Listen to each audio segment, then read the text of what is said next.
Welcome back to SK mouth melting cooking channel. ఈరోజు మనం తోటకూర పప్పు ఎలా తయారు చేసుకోవాలో చూద్దాం. ముందుగా కుక్కర్లోకి 1 కప్పు వరకు కందిపప్పుని నానబెట్టుకొని ఆ నీటిని వంపేసి తీసుకుందాం.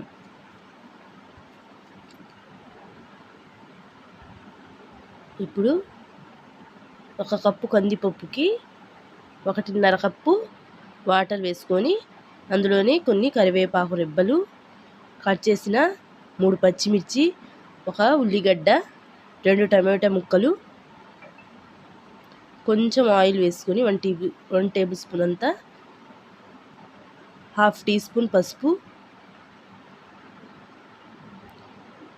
1/2 టీ స్పూన్ జీలకర్ర, ఉసిరికాయ సైజ్ అంతా చింతపండుని తీసుకొని మనం ముందుగానే శుభ్రంగా కడిగి కట్ చేసుకున్న తోటకూరని కూడా 2 కప్పులు యాడ్ చేసుకుందాం. తోటకూరలో ఐరన్ పుష్కలంగా లభిస్తుందండి. మనం తోటకూర తినడం వల్ల రక్తం కూడా బాగా పడుతుంది. దీనివల్ల చాలా బెనిఫిట్స్ ఉన్నాయి. తోటకూరని కూడా ఇందులో యాడ్ చేసిన తర్వాత కుక్కర్కి మూత పెట్టి స్టవ్ ఆన్ చేసి స్టవ్ మీద పెట్టాలి. ఇప్పుడు 3 విజిల్స్ వచ్చే వరకు ఈ పప్పుని బాగా ఉడకనివ్వాలి. ప్రెషర్ అంతా పోయి పప్పు కొంచెం చల్లారిన తర్వాత విజిల్ తీసేసి పప్పుని కొంచెం టేస్ట్కి సరిపడినంత కారం, టేస్ట్కి సరిపడినంత ఉప్పు వేసుకొని మెదుపుకోవాలి. పప్పు గుత్తితో కానీ పప్పు స్పూన్ ఉంటుంది కదా దాంతో కానీ పప్పుని బాగా మెత్తగా మెదుపుకోవాలండి.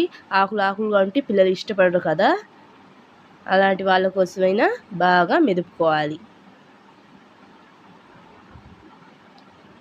ఈ పప్పును బాగా మెత్తగా మెదుపుకున్న తర్వాత పోపు కోసం స్టవ్ ఆన్ చేసి కడాయి పెట్టుకోవాలి. కడాయి హీట్ ఎక్కిన తర్వాత కొంచెం ఆయిల్ వేసుకోవాలి.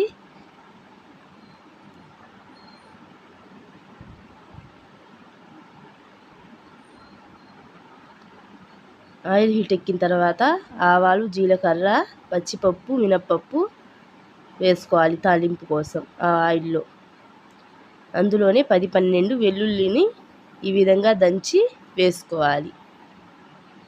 అందులోనే 2 రెబ్బల కరివేపాకుని ఈ విధంగా తుంపి వేసుకోవాలి. 3-4 ఎండుమిర్చిని కూడా ఈ విధంగా తుంపి వేసుకోవాలి. ఎండుమిర్చి పప్పులో చాలా టేస్టీగా ఉంటాయండి. మీకు ఇష్టమైతే ఎక్కువ వేసుకోండి, లేకపోతే 3-4 వేసుకుంటే సరిపోతుంది. ఇప్పుడు ఈ పోపుని బాగా ఎర్రగా ఫ్రై చేయండి. పోపు వేగడంలోనే పప్పు టేస్ట్ ఉంటుందండి.